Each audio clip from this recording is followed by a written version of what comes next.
নমস্কাৰ, মই ঋতুৰাজ। টাইম এইটৰ দৰ্শকসকলৰ বাবে এই মুহূৰ্তত লৈ আহিছোঁ এটা ইতিবাচক খবৰ, এটা আশাব্যঞ্জক খবৰ। কিয়নো এতিয়া বৈজ্ঞানিক হ'বলৈ মন মেলিছে বৰপেটাৰ জাহিদুল ইছলাম নামৰ এগৰাকী যুৱকে। কিয়নো IITৰ JEMৰ দৰে এটা কঠিন গুৰুত্বপূৰ্ণ পৰীক্ষাত সৰ্বভাৰতীয় পৰ্যায়ত 166 নম্বৰ লাভ কৰিছে এতিয়া এইগৰাকী যুৱকে। বৰপেটাৰ কয়াকুছিৰ ভক্তদবাৰ এইগৰাকী যুৱক জাহিদুল ইছলামে এতিয়া সমগ্ৰ ৰাজ্যবাসীক গৌৰৱত গদগদ কৰি তোলা পৰিলক্ষিত হৈছে। আৰু সমান্তৰালকৈ এতিয়া বৈজ্ঞানিক হোৱাৰ যেন প্ৰথমটো খোজ জাহিদুলে দিয়া পৰিলক্ষিত হৈছে। এই গুৰুত্বপূৰ্ণ খবৰটো টাইম এইটৰ দৰ্শকসকলক জনাইছোঁ।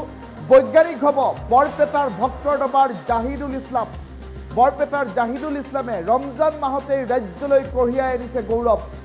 জাহিদুলৰ এই সফলতাত সমগ্ৰ ৰাজ্যবাসী আজি উৎফুল্লিত হৈ পৰিছে। IITৰ জইণ্ট এডমিশ্যন টেষ্ট ফৰ মাষ্টাৰ্ছৰ দৰে এটা কঠিন পৰীক্ষাত উজ্বলি উঠিছে বৰপেটাৰ কয়াকুছিৰ ভক্তদবাৰ জাহিদুল ইছলাম। শামছুল হকৰ পুত্ৰ জাহিদুল ইছলামৰ এই সফলতাত সমগ্ৰ ৰাজ্যবাসী আজি উৎফুল্লিত। সৰ্বভাৰতীয় পৰ্যায়ত 166 সংখ্যক ৰেংক দখল কৰিছে জাহিদুলে। জাহিদুলৰ সাফল্যত উৎফুল্লিত হৈ পৰিছে সমগ্ৰ ৰাজ্যবাসী। IITৰ অতি কঠিন JEM পৰীক্ষাত উত্তীৰ্ণ হৈ মন মেলিছে বৈজ্ঞানিক হোৱাৰ এটা ডাঙৰ খবৰ টাইম এইটৰ দৰ্শকসকলক জনাইছোঁ। আৰু টাইম এইটৰ সোঁফালৰ স্ক্ৰীণত এই মুহূৰ্তত যি দৃশ্যাংশ দেখুৱাইছোঁ, এইগৰাকী মেধা সম্পন্ন যুৱকৰ নাম হৈছে জাহিদুল ইছলাম। অতি সন্তৰ্পণে নিজৰ ঘৰতে অধ্যয়ন কৰি এইগৰাকী জাহিদুলে আজিৰ দিনটোত দেখুৱাইছে সফলতা। IITৰ অতি কঠিন JEM পৰীক্ষাত উত্তীৰ্ণ হৈছে। সৰ্বভাৰতীয় পৰ্যায়ত 166 সংখ্যক ৰেংক দখল কৰিছে আৰু বৈজ্ঞানিক হোৱাৰ মন মেলিছে অতি সন্তৰ্পণে এইখন অসমৰ বৰপেটা জিলাৰ পৰা।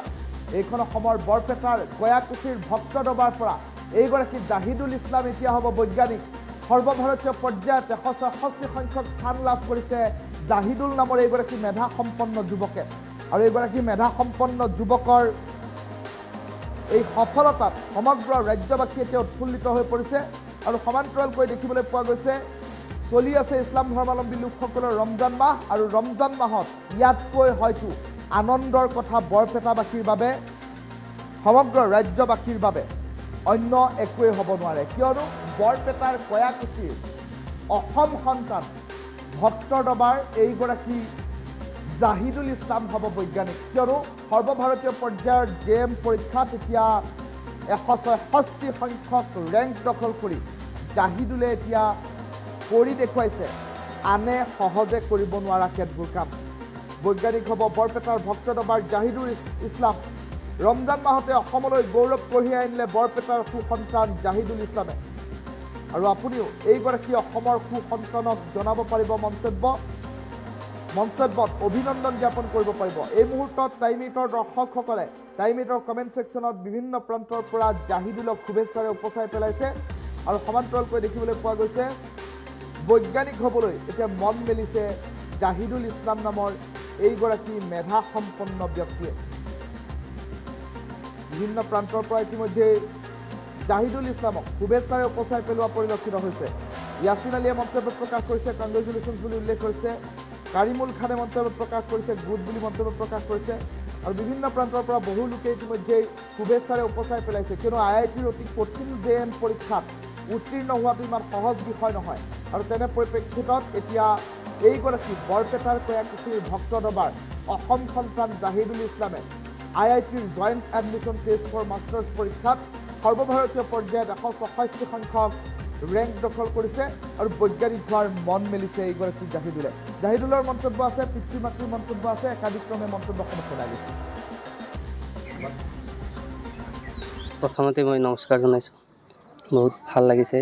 সৰুৰে পৰা ইচ্ছা আছিল IITত পঢ়াৰ, আজি ইচ্ছাটো পূৰণ হ'ল। বহুত ভাল লাগিছে। আগৰ জাৰ্ণিটো মই যিটো স্কুলীয়া জীৱন এই ভক্তৰ দবাতে কৰিছোঁ ৰয়েল একাডেমি, তাৰপিছত হায়াৰ ছেকেণ্ডেৰী পাঠশালা বজালী একাডেমি অফ এক্সেলেঞ্চত কৰিছিলোঁ। এতিয়া BSc কৰি আছোঁ ফিজিক্সত ভট্টদেৱত।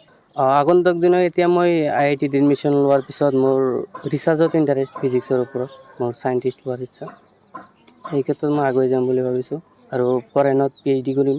কঠিন নহয় মানে মোৰ হাৰ্ড ৱৰ্কৰ ওপৰত নিৰ্ভৰ কৰিব সকলো যিটো মই এনেইতো আমাৰ টিচাৰবোৰে যিবোৰ শিকাইছিল সেইবোৰে যথেষ্ট আছিল, কিন্তু মই অনলাইন মেটেৰিয়েলো ইউজ কৰিছিলোঁ আন একাডেমি, মানে আপোনাৰ প্ৰব্লেম চলভিং ট্ৰিকবোৰ তাতে কৰিছিলোঁ। তেওঁলোকক মই এটা কথাই জনাওঁ, যিবোৰে BSc কৰি আছে নিশ্চয়কৈ IIT JAM-টো দিব লাগে, গুড অপৰচুনিটিটো IIT-ত মাষ্টাৰ কৰাৰ, আৰু তাৰ পৰা বহুত অপৰচুনিটি থাকে IIT টেক। মই নিজে বহুত সুখ অনুভৱ কৰিছোঁ এগৰাকী পিতৃ হিচাপে।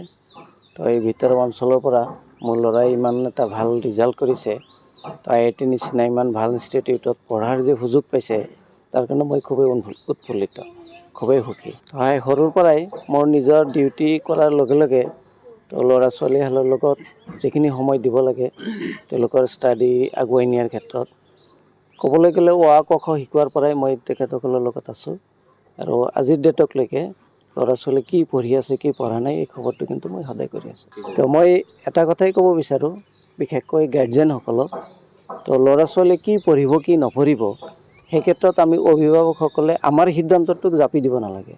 ল'ৰা ছোৱালীয়ে নিজৰ যি চইচ হয়, যি বিষয়টো তেওঁ পঢ়ি ভাল পায় তেওঁক সেই বিষয়টো পঢ়াৰ সুযোগটো দিব লাগে।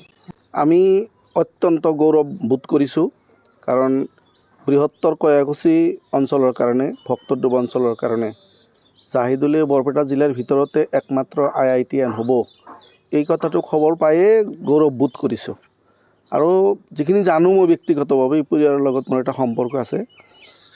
আমাৰ CRC শামছুলে নিজৰ ডিউটি কৰাৰ লগে লগে প্ৰতি মুহূৰ্তত ল'ৰা ছোৱালীৰ লগত একেবাৰে সদায় লাগি থাকে, আৰু নিজে পঢ়ুৱাই ল'ৰা ছোৱালীখিনিক মূল বিষয়খিনি বুজাৰ কাৰণে সহায় কৰিছে, আৰু প্ৰতিজন গাৰ্জেনে এই কামটো কৰিব লাগে। দ্বিতীয় যিটো বিষয় যে জাহিদুলৰ ইচ্ছাৰ ওপৰত বেছিকৈ গুৰুত্ব দিয়া হৈছে, গাৰ্জেনৰ ইচ্ছা জাহিদুলৰ ওপৰত জাপি দিয়া হোৱা নাই, কাৰণ জাহিদুলে MBBS কৰিব পাৰিলেহেঁতেন সেই ধৰণৰ ষ্টাডি, কিন্তু সেইটো ট্ৰায়ে কৰা নাই। জাহিদুলে যিটো ভাল পাইছে সেইটো কৰিছে। গতিকে প্ৰতিজন গাৰ্জেনেই ল'ৰা ছোৱালীৰ ইণ্টাৰেষ্টক গুৰুত্ব দিব লাগে, আৰু তেওঁলোকৰ বিকাশৰ ক্ষেত্ৰত যিখিনি সহায় কৰিব লাগে সেই সহায়ৰ ক্ষেত্ৰতহে গুৰুত্ব দিব লাগে, নিজৰ ইচ্ছাটো গাৰ্জেনৰ ওপৰত জাপি দিব নালাগে। আৰু মই আশা কৰিম আমাৰ অঞ্চলত অন্যান্য ল'ৰা ছোৱালীয়েও আৰু গাৰ্জেনসকলেও উদ্যোগ ল'ব, যাতে আৰু বহুতো IITian আমি ওলাব পাৰোঁ। তাৰ কাৰণে আমিও যিখিনি পাৰোঁ সহায় কৰি যাম। আমি